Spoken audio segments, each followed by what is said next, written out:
الواحد المتوحد بالوحدانية هو الله، الفرد المتفرد بالفردانية هو الله،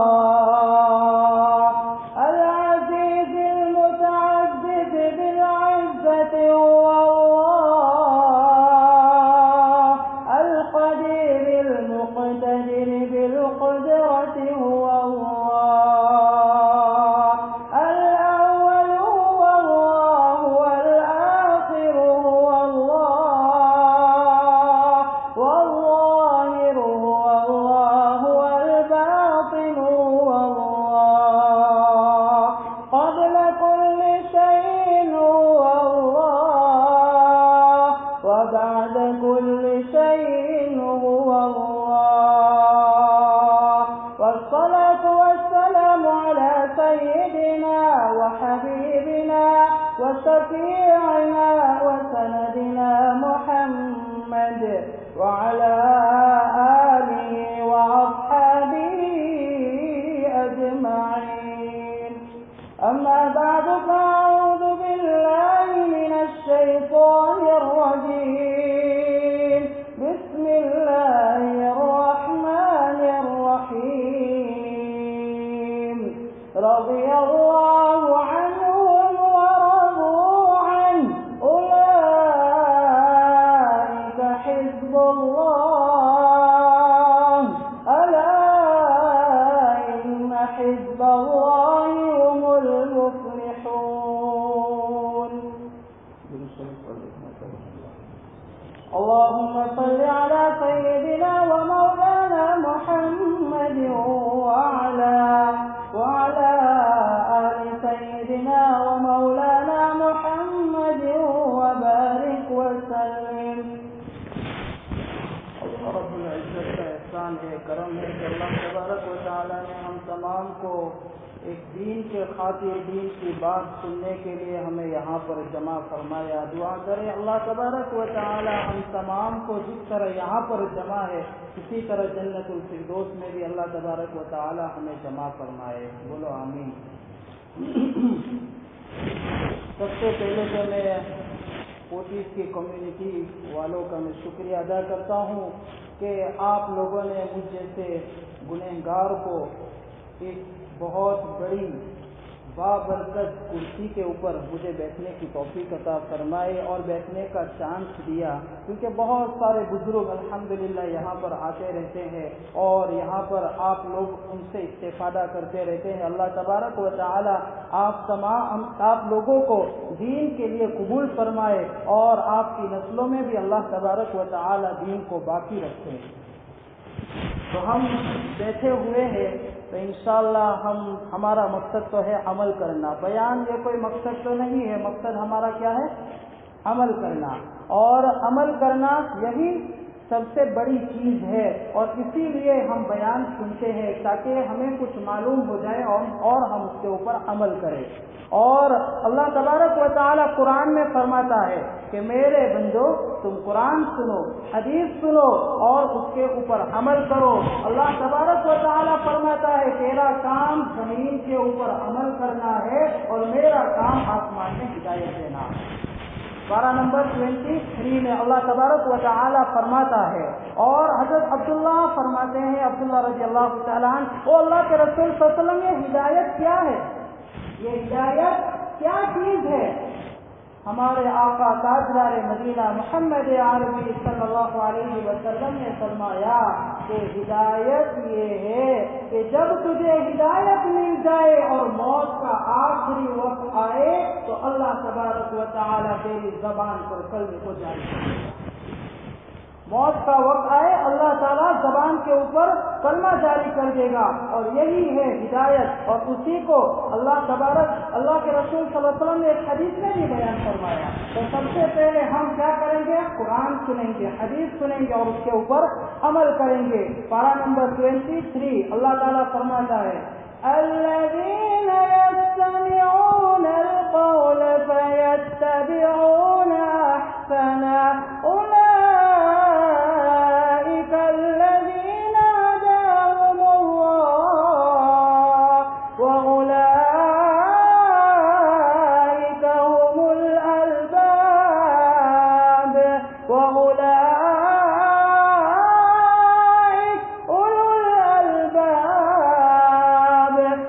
تعالیٰ فرماتا ہے اے میرے بندے تو قرآن کو سنتا جا، حدیث کو سنتا جا اور اس کے اوپر عمل کرتا جا، تو زمین کے اوپر عمل کرتا جائے گا، میں آسمان پر ہدایت کے فیصلے کرتا جاؤں گا۔ تو کیا ہمیں اللہ تعالیٰ ہمیں کیا عطا فرمائے گا؟ ہدایت عطا فرمائے گا جب ہم قرآن کو سنیں گے، حدیث کو سنیں گے اور اس کے اوپر عمل کریں گے۔ تو ہدایت کا کیا مطلب ہے؟ کہ موت کے وقت اللہ تعالیٰ ہماری زبان کے اوپر کلمے کو جاری فرما دے گا، اور اسی کو اللہ کے رسول صلی اللہ علیہ وسلم نے بھی ایک حدیث میں فرمایا، کیا فرمایا؟ من مات وهو يعلم انه لا الہ الا اللہ دخل الجنہ، کہ اے میرے بندے، اللہ کے رسول صلی اللہ علیہ وسلم فرما رہے اگر کوئی بندہ موت کی آخری گھڑی آئے، موت کے وقت، اور اس کی زبان کے اوپر کلمہ جاری ہو جائے لا الہ الا اللہ دخل الجنہ، وہ آدمی کیا ہے؟ جنتی ہے۔ تو آخری گھڑی میں اگر زبان کے اوپر کلمہ آ گیا تو اللہ تعالیٰ ہمیں جنت عطا فرما دے گا۔ تو ہم سب سے پہلے یہ نیت کرتے ہیں نا، جو کچھ سنیں گے اللہ تعالیٰ ہمیں عمل کی توفیق عطا فرمائے۔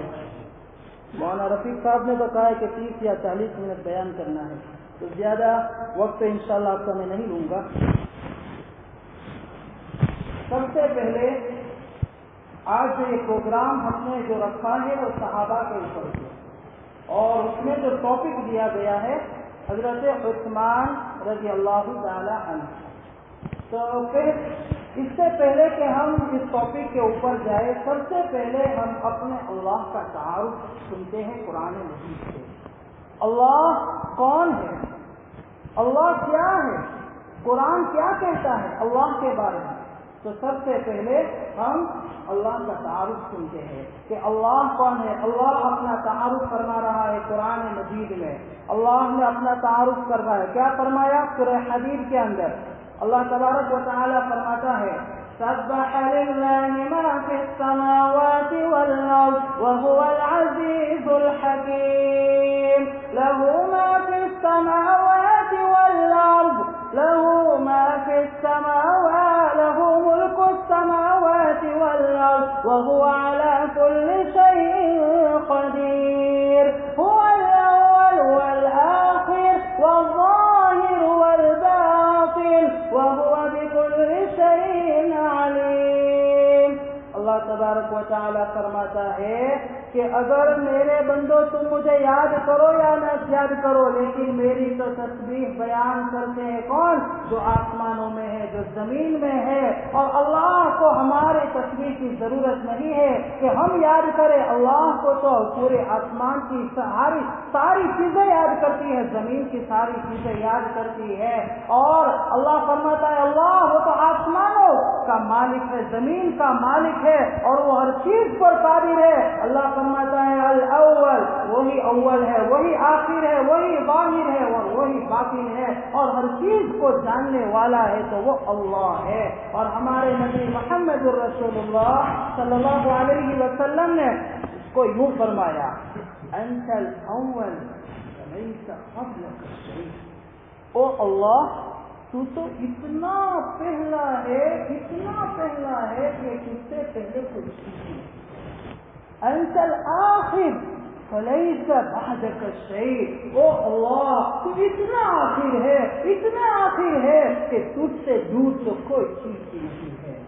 اس کے بعد انت ظاہر فلیس فوقک شیء، او اللہ تو اتنا ظاہر ہے، اتنا بلند ہے کہ تجھ سے اوپر کوئی چیز نہیں ہے، اور وانت الباطن فلیس دونک شیء، او اللہ تو اتنا قریب ہے، اتنا قریب ہے کہ تجھ سے کوئی چیز قریب نہیں ہے۔ اور قرآن میں پارہ نمبر 26 سورہ قاف کے اندر اللہ تعالیٰ نے فرمایا وَنَحْنُ أَقْرَبُ إِلَيْهِ مِنْ حَبْلِ الْوَرِيدِ، او میرے بندے میں تجھ سے اتنا قریب ہوں، اتنا قریب ہوں کہ تمہاری شاہ رگ سے بھی زیادہ قریب ہے۔ یہ شاہ رگ جو ہوتے ہیں اس سے بھی زیادہ قریب ہے اللہ۔ آپ لوگ ہم کہتے ہیں کہ یہ قریب ہے، یہ مولانا ہم سے قریب ہے، لیکن یہ تو اتنا قریب تو کوئی نہیں ہو سکتا ہے، تو وہ اللہ کہ ہر چیز کو جاننے والا ہے۔ اور اللہ تبارک و تعالی کا تعارف اللہ کے رسول صلی اللہ علیہ وسلم نے صحیح طور پر فرمایا۔ کیا تعارف؟ جب کفار مکہ نے اللہ کے رسول صلی اللہ علیہ وسلم سے پوچھا، کیونکہ ان کو نسب بہت یاد تھا، جب عرب کو نسب بہت یاد تھا، اور کیسا نسب کہ گھوڑوں کا نسب بھی ان کو یاد تھا، تو نسب کے بارے میں وہ بہت مشہور تھے۔ تو اللہ کے رسول صلی اللہ علیہ وسلم سے پوچھا کہ تمہارے اللہ کا نسب کیا ہے، وہ ذرا ہمیں بتاؤ۔ اللہ تبارک و تعالی نے سورہ اخلاص کو نازل فرمایا۔ کون سی سورہ؟ سورہ اخلاص ہم پڑھتے ہیں نا، پارہ نمبر 30 کے اندر، جسے قل هو اللہ احد کہتے ہیں، یاد ہو تو پڑھو میرے ساتھ۔ کیا ہے؟ اللہ تعالیٰ فرماتا ہے قل هو اللہ احد اللہ الصمد لم یلد ولم یولد ولم یکن له کفوا احد۔ اللہ تبارک و تعالیٰ فرماتا ہے اے اللہ کے رسول صلی اللہ علیہ وسلم فرما دیجئے اللہ احد، اللہ ایک ہے، اللہ الصمد، اللہ بے نیاز ہے، ہمیں اللہ کی ضرورت ہے، اللہ کو ہماری ضرورت نہیں ہے۔ لم یلد ولم یولد، اللہ نہ جنا گیا ہے، اللہ نے نہ کسی کو جنا ہے اور نہ وہ جنا گیا ہے، اللہ کا نہ کوئی باپ ہے نہ کوئی بیٹا ہے۔ ولم یکن لہ کفوا احد، اور اللہ تو وہ اللہ ہے جس کا کوئی شریک نہیں، جس کا کوئی پارٹنر نہیں، اللہ وہ ایک ہے۔ اور حضرت شیخ زکریا رحمۃ اللہ علیہ جن کی ہم فضائل اعمال پڑھتے ہیں، اللہ الصمد کا ترجمہ کیا اللہ کی ذات الولی ہے۔ پھر اپنے مریدین سے پوچھا کہ آپ مجھے پوچھتے کیوں نہیں کہ میں نے ایسا ترجمہ کیوں کیا؟ اللہ کی ذات الولی ہے۔ پھر حضرت نے جواب دیا کا مطلب یہ ہے، الولی کا مطلب یہ ہے کہ عاشق تڑپتا رہے اور معشوق ذرا بھی اس کی طرف دھیان نہ دے۔ عاشق تڑپتا رہے اور معشوق ذرا بھی اس کی طرف دھیان نہ دے۔ پوری زندگی اگر ہم اللہ کے سامنے سجدہ کرتے رہے لیکن اللہ چاہے گا تو قبول کرے گا، اللہ نہیں چاہے گا تو قبول نہیں کرے گا۔ یہ ہے اللہ کی ذات بے نیاز انڈیپینڈنٹ، اللہ الصمد۔ اور اللہ کے رسول صلی اللہ علیہ وسلم نے نبی کریم صلی اللہ علیہ وسلم کا صحیح تعارف کرایا، احق من ذکر احق من عبد انصر من ابتغی اجود من ملک۔ ارے کوئی ہے تیرے سوا کہ جسے میں یاد کروں؟ ارے کوئی ہے تیرے سوا کہ جس کی میں عبادت کروں؟ ارے کوئی ہے تیرے سوا کہ جس سے میں مدد چاہوں؟ اگر ہے تو وہ ایک اللہ ہے، اللہ ہے۔ ہم مدد مانگتے ہیں تو صرف اللہ سے مانگتے ہیں، ہم عبادت کرتے ہیں تو صرف ایک اللہ کی عبادت کرتے ہیں، اور اگر ہم ذکر کرتے ہیں، یاد کرتے ہیں تو وہ صرف ایک اللہ کو یاد کرتے ہیں۔ تو اللہ کے رسول صلی اللہ علیہ وسلم نے ہمیں صحیح تعارف فرمایا۔ تو سب سے پہلی بات میرے بھائیوں، توحید کو اپنے رگو ریشے میں سما دو اور ان کو بٹھا دو کہ سب کچھ کرنے دھرنے والی ذات ہے تو وہ اللہ ہی ہے، اور اللہ ہی سب کچھ ہے۔ اللہ کو اگر ہم نے اپنا لیا، اللہ ہمارے پاس ہے تو سب کچھ ہمارے پاس ہے، اگر اللہ نہیں تو ہمارے پاس کچھ بھی نہیں۔ اللہ ہے تو سب کچھ ہے، اگر اللہ نہیں تو کچھ بھی نہیں۔ اللہ کی قسم، اگر کسی کے پاس پوری دنیا ہے لیکن اللہ نہیں ہے تو سمجھو اس کے پاس کچھ نہیں ہے۔ اگر ایک آدمی جس کے پاس کچھ نہیں ہے لیکن اللہ ان کے پاس ہے تو اللہ کی قسم ان کے پاس سب کچھ ہے۔ تو اللہ کو اپنا بنا دو۔ پھر اللہ کے بعد اگر کوئی ہستی ہے تو وہ محمد الرسول اللہ صلی اللہ علیہ وسلم کی ہستی ہے، اور محمد الرسول اللہ صلی اللہ علیہ وسلم نے ہم تک صحیح دین کو پہنچایا، اور اس محمد الرسول اللہ صلی اللہ علیہ وسلم سے صحیح طور پر دین کس نے سیکھا؟ صحابہ کرام رضوان اللہ تعالی علیہم اجمعین نے سیکھا۔ تو پوری دنیا میں، مخلوق میں، کائنات میں اگر اللہ کے بعد سب سے بہترین ہستیاں اگر کوئی ہے تو وہ انبیاء علیہم الصلاۃ والسلام ہے، اور اس کے بعد انبیاء علیہم الصلاۃ والسلام کے بعد اگر سب سے بڑی ہستیاں ہے تو وہ حواری، انبیاء کے حواری اور صحابہ کرام رضوان اللہ تعالی علیہم اجمعین ہے۔ حضرت عبداللہ ابن مسعود رضی اللہ تعالی عنہ فرماتے ہیں اسی بات کو، کیا فرمایا؟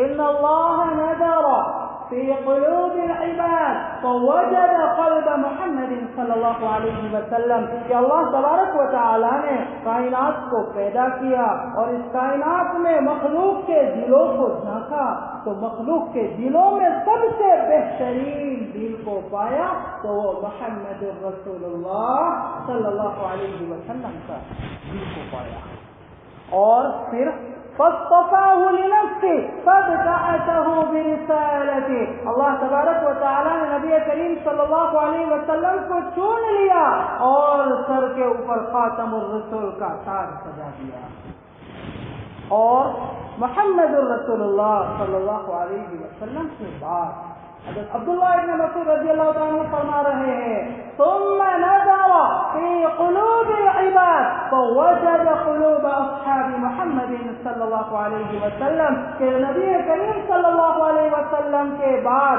اللہ تبارک و تعالی نے اس کائنات میں مخلوق کے دلوں میں جھانکا تو سب سے بہترین دل جو پایا وہ کس کا دل؟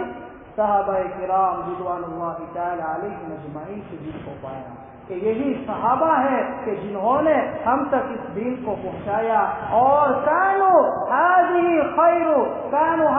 خیر الامہ، یہ سب سے بہترین قوم ہے جو صحابہ کرام رضوان اللہ تعالی علیہم اجمعین کی ہے۔ خبر رہا قلوب، یہ ایسے پاکیزہ دل والے، ایسے پاکیزہ دل والے کہ ایسے دل والے قیامت تک نہیں آئیں گے۔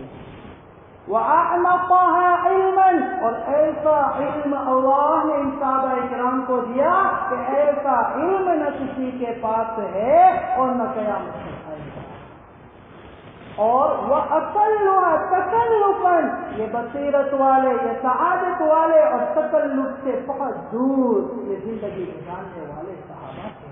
اور کسی کو حضرت عبداللہ ابن عمر رضی اللہ تعالیٰ عنہما نے فرمایا فَكَانُوا هَذَا الْهُدَى الْمُسْتَقِيمِ، کہ یہی ہے کہ جو صراط مستقیم پر ہے، اور کیونکہ اللہ سے اختارهم اللہ بصحبت نبی صلی اللہ علیہ وسلم، اللہ تبارک و تعالی نے ان قوم کو، صحابہ کرام کو نبی کریم صلی اللہ علیہ وسلم کی صحبت کے لیے اختیار فرمایا، ان کو چنا، اجتباء کیا، اسی لیے یہ قوم سب سے بہترین قوم اور صراط مستقیم پر ہے۔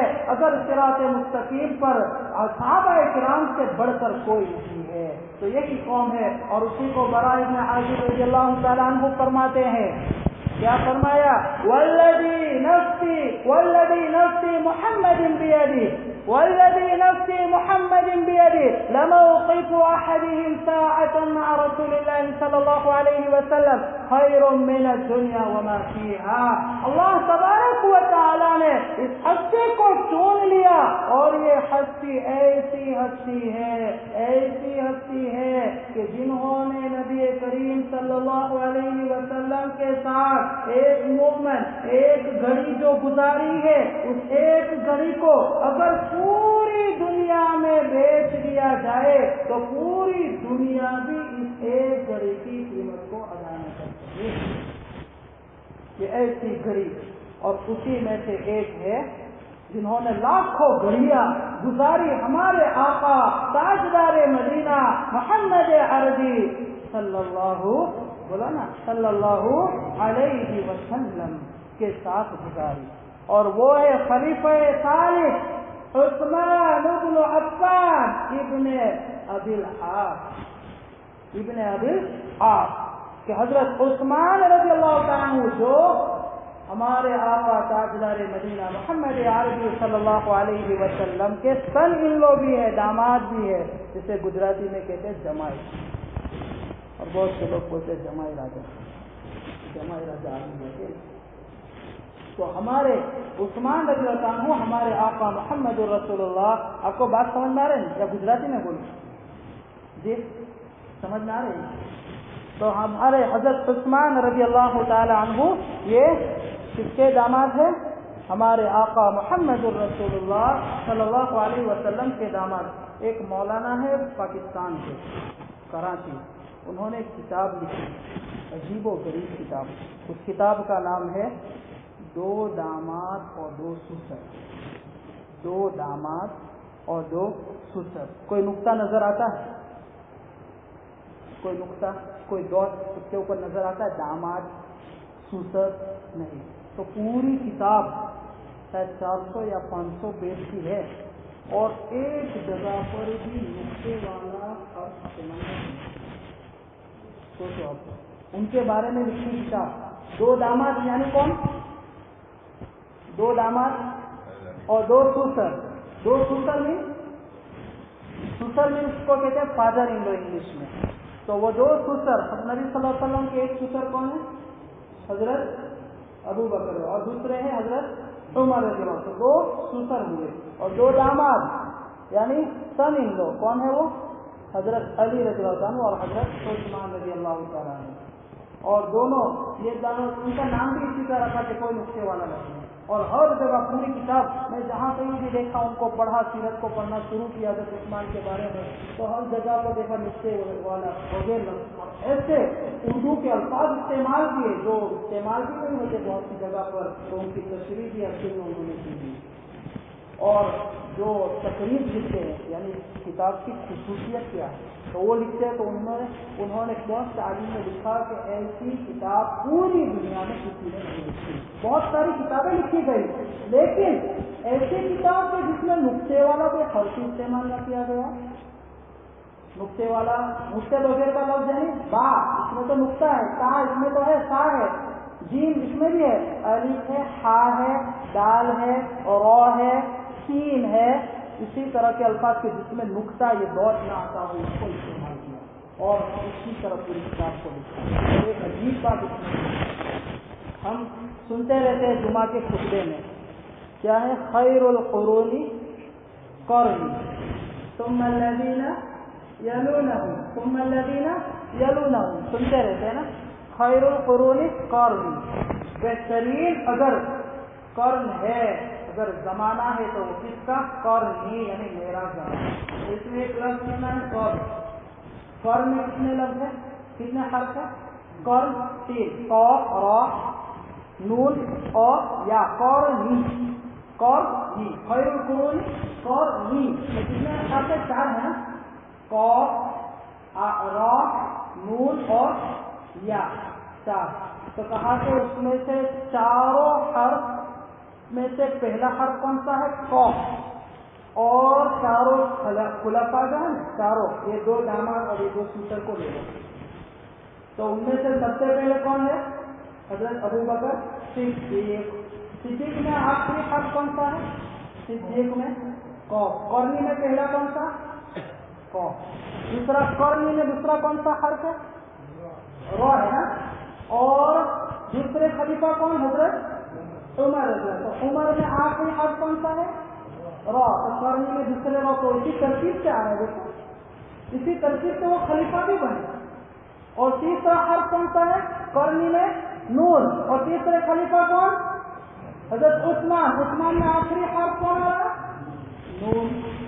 اور پھر قرنی میں آخری حرف کون سا؟ یا. تو یہاں پر حضرت علی رضی اللہ عنہ کے آخری حرف یا. تو کہا کہ نبی کریم صلی اللہ علیہ وسلم کا یہ جو قول ہے اسی میں یہ خلفاء راشدین جو خلفاء اربعہ ہے وہ چھپے ہوئے ان کی ترتیب کے اوپر سے خلفاء بھی ہیں. اور یہی بات میں نے اسی کتاب میں پڑھی، عجیب و غریب کتاب لکھی ہوئی ہے. اور یہی حضرت عثمان کے بارے میں 2-3 دن سے مولانا شاہ نواز نے بھی آپ کے سامنے شاید بیان کیا ہوگا انگلش میں، اور اسی طرح کل بھی شاید کوئی مولانا ہے تو انہوں نے بھی بیان کیا ہوگا اسی حضرت عثمان کے رضی اللہ عنہ کے بارے میں.